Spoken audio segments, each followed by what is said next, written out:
guys, welcome back to my channel.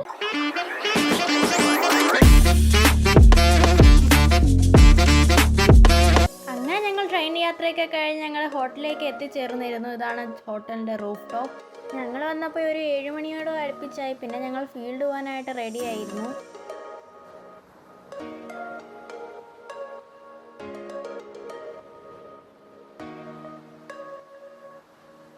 രാവിലെ ഇറങ്ങിയത് കൊണ്ട് തന്നെ നല്ല വിശപ്പുണ്ടായിരുന്നു. അങ്ങനെ ഞങ്ങൾ കണ്ട ഒരു ഹോട്ടലിൽ കയറി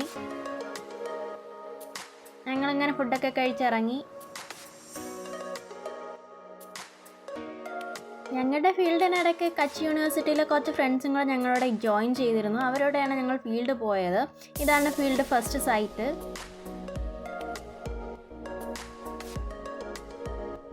ഒടുക്കലത്തെ ചൂടും വെയിലും കാരണം ഞങ്ങൾ ആകെ മൊത്തം ക്ഷീണിച്ചായിരുന്നു. ഇതാണ് ഞങ്ങളുടെ രണ്ടാമത്തെ ഫീൽഡ് സൈറ്റ്.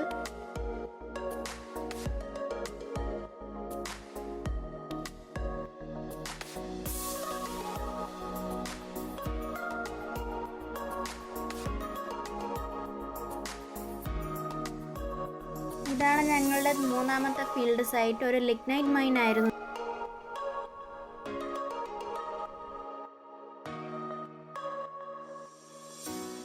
അങ്ങനെ അടുത്ത ദിവസം വേറൊരു ഫീൽഡ് മൈനിലോട്ടാണ് ഞങ്ങൾ പോയിക്കൊണ്ടിരിക്കുന്നത്. ഇതാണ് ആ ഫീൽഡ് സൈറ്റ്. ഒരു മൈനിങ് ഏരിയ ആണിത്. അവിടെ നിന്ന് നേരെ ഞങ്ങൾ ഫുഡ് കഴിക്കാനാണ് പോയത്. ഇതാണ് ഞങ്ങളുടെ ഒരു junior sir, Nandu sir. Food കയ്യിൽ കിട്ടിയപ്പോൾ തന്നെ വായിൽ നിന്ന് വെള്ളം ഊറുന്നുണ്ടായിരുന്നു. കാര്യം ഞങ്ങൾ നേരത്തെ മുഴു പട്ടിണിയായിരുന്നു. അവിടെ നിന്ന് നല്ല ഭക്ഷണമൊന്നും കഴിക്കാനും കിട്ടിയിട്ടില്ല. അങ്ങനെ ഞങ്ങൾ ആസ്വദിച്ച് കഴിച്ചു. ഫുഡൊക്കെ കഴിച്ച അവസാനം ഞങ്ങൾ അടുത്തൊരു സൈറ്റിലേക്കാണ് പോയത്. ആ സൈറ്റ് എന്ന് പറയുന്നത് നല്ല ബ്യൂട്ടിഫുൾ ആയിട്ടുള്ളൊരു സൈറ്റാണ്. കാര്യം അതൊരു ബോർഡർ ഏരിയയാണ്.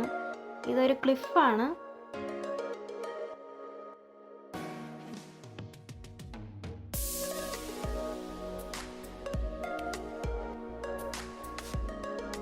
ഞങ്ങൾ അടുത്ത ദിവസം വേറെ ഫീൽഡിലേക്കാണ് പോയത്. അതൊരു ഗോർജസ് ആയിരുന്നു. പിന്നീട് വേറൊരു സൈറ്റിലേക്കാണ്. അവിടെ കയറണമെന്നുണ്ടെങ്കിൽ സ്റ്റെപ്പ് കയറണം. കയറി ഞാൻ ഊപ്പാട് വന്നു പോയി ഗായ്സ്. അങ്ങനെ ഒരു സൺസെറ്റോടുകൂടി ഞങ്ങളുടെ ഫീൽഡെല്ലാം കഴിഞ്ഞിരുന്നു.